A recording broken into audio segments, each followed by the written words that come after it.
My friends, if a man wishes to rule you, he does not need to strike you with a sword or bind you in chains. No, the surest way to keep you under his command is to make you owe him something. A man in debt is a man in service, not by choice, but by necessity. Now, I do not mean to say that all debt is wicked or that no one should ever borrow a penny, but I do say this: the enemy of your soul rejoices when he sees you bound by debt. Why? Because a man who is always looking over his shoulder, worrying about payments and interest and deadlines, is a man who has no time to look up, no time to seek truth, to think clearly, to live freely. There is a reason the words burden and debt are often spoken in the same breath. Debt is not simply a sum to be repaid. It is a weight upon the mind, a chain upon the will. A man burdened by debt does not dare to speak boldly, for he fears losing his livelihood. He does not dare to be generous, for he has barely enough for himself. He does not dare to rest, for his debts do not sleep, and his creditors do not show mercy. But here is the great deception. The world whispers to you that debt is normal, that it is harmless, even necessary. It tells you that you cannot live without it, that happiness is found in things bought on credit, that borrowing today is the same as owning tomorrow. And so the trap is set, the snare is laid, and millions walk into it willingly. But I tell you, there is another way. If you are bound by debt, do not despair, but also do not delay. Begin today, yes, this very hour, to fight against it. Pay off what you can, refuse what you do not need, and above all, do not allow yourself to be tricked into thinking that a life spent chasing payments is the only life available to you. The man who is free from debt is free in more ways than one. His hands are open to give, his mind is clear to think, and his heart is light enough to rise. You were made for more than servitude to banks and lenders. You were made for greater things than sleepless nights over unpaid bills. So rise up, take control, and step forward, not as one who is owned, but as one who is free. And remember this: the enemy of your soul will gladly keep you in chains if you let him. Debt is often thought of in purely financial terms, as a simple exchange of money owed and repaid. But debt is not merely a matter of numbers in a ledger or transactions in a bank. It is something far deeper, something that reaches into the soul of a man and shapes his very way of living. It is a weight that extends beyond economics and enters into the realm of the spirit, exerting an influence that is often unseen but never unfelt. When a man is in debt, he is not only financially bound, he is bound in mind, in heart, and even in his ability to act freely. Consider for a moment the way debt changes a man's thoughts. A man who is free from debt wakes in the morning with his mind unburdened. He thinks first of his duties, his work, his purpose. He plans his day with clarity, knowing that his time belongs to him. But a man who is in debt wakes with a different thought, the knowledge that before all else, he must earn enough to pay what he owes. His first concern is not his purpose, his family, or even his faith, but rather the looming pressure of repayment. It is not merely a financial obligation. It is a claim upon his thoughts, shaping what he values and how he moves through the world. He is no longer acting out of freedom, but out of necessity. His choices are not guided by what is best, but by what will keep the weight of debt from crushing him entirely.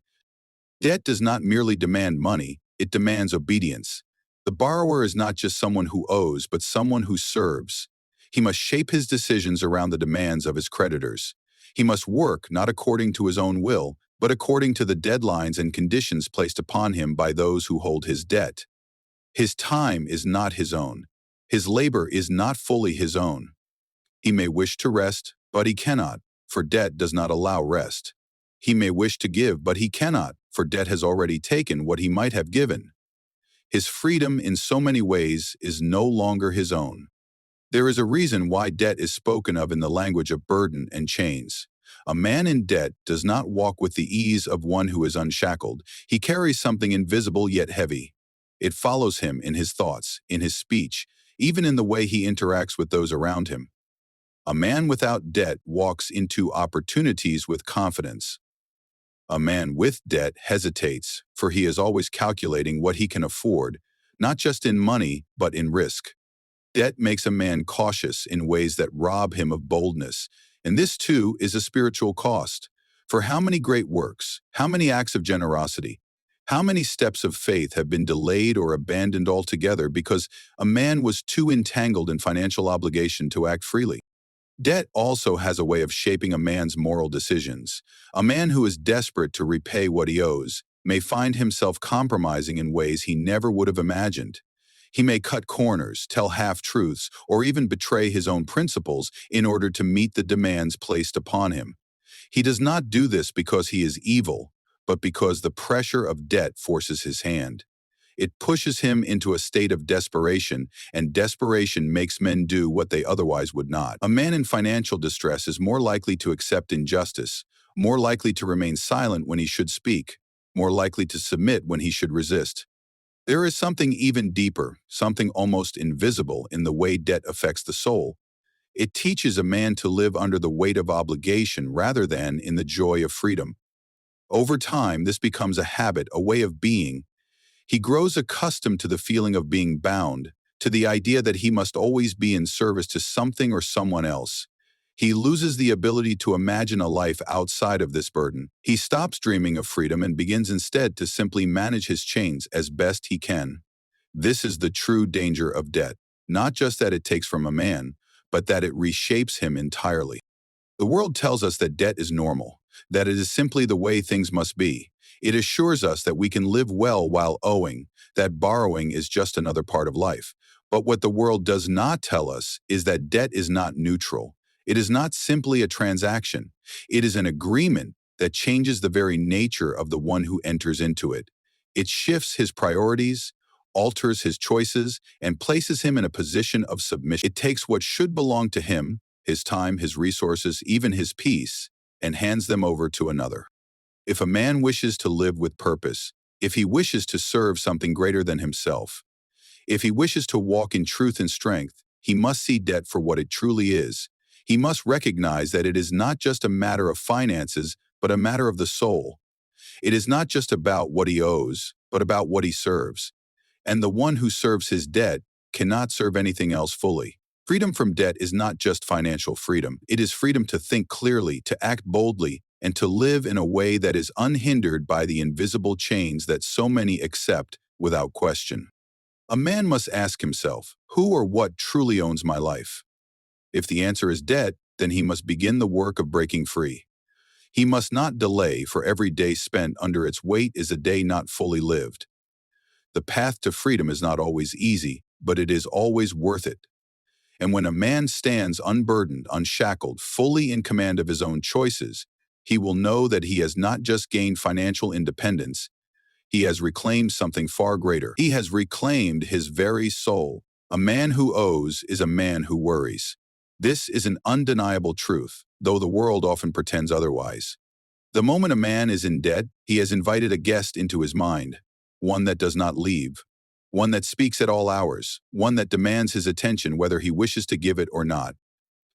Worry follows debt as surely as a shadow follows a man in the sun, and once it has taken root in his heart, it begins to shape him in ways he does not even realize. Worry is not a passive thing. It is not a harmless inconvenience. It is an active force, draining a man's strength, dulling his mind, and eroding his courage. A man who is consumed with worry cannot stand as he ought, cannot think as he ought. Consider the thoughts of a man who is free from debt. He wakes in the morning with a mind that is clear.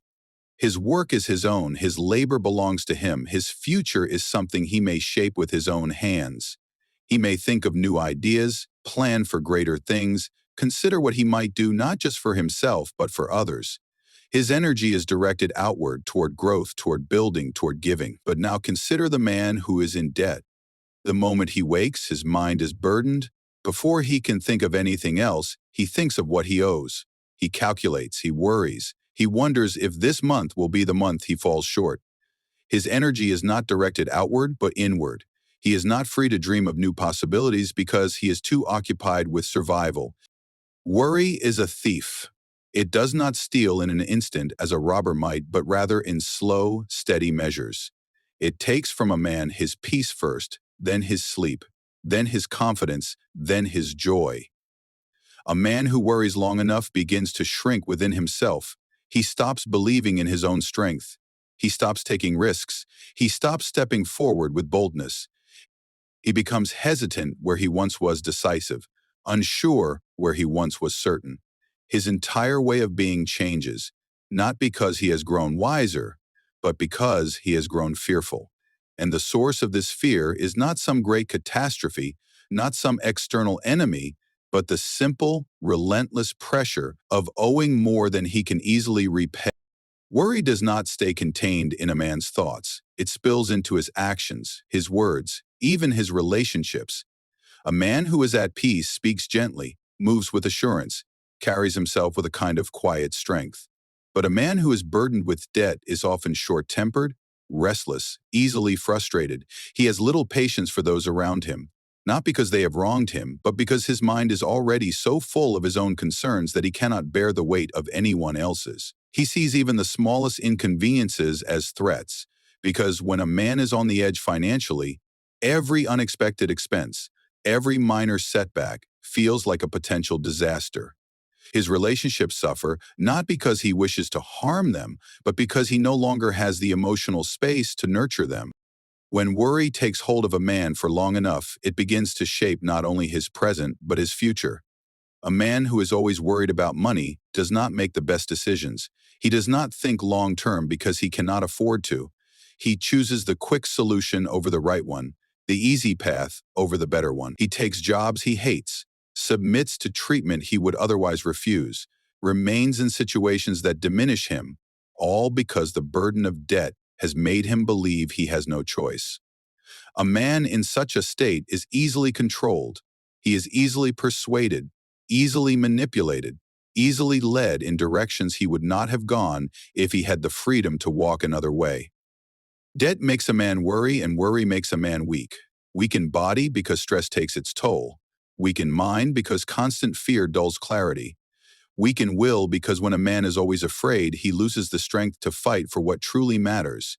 It is a slow unraveling, one that does not happen all at once, but rather over months, years, a lifetime.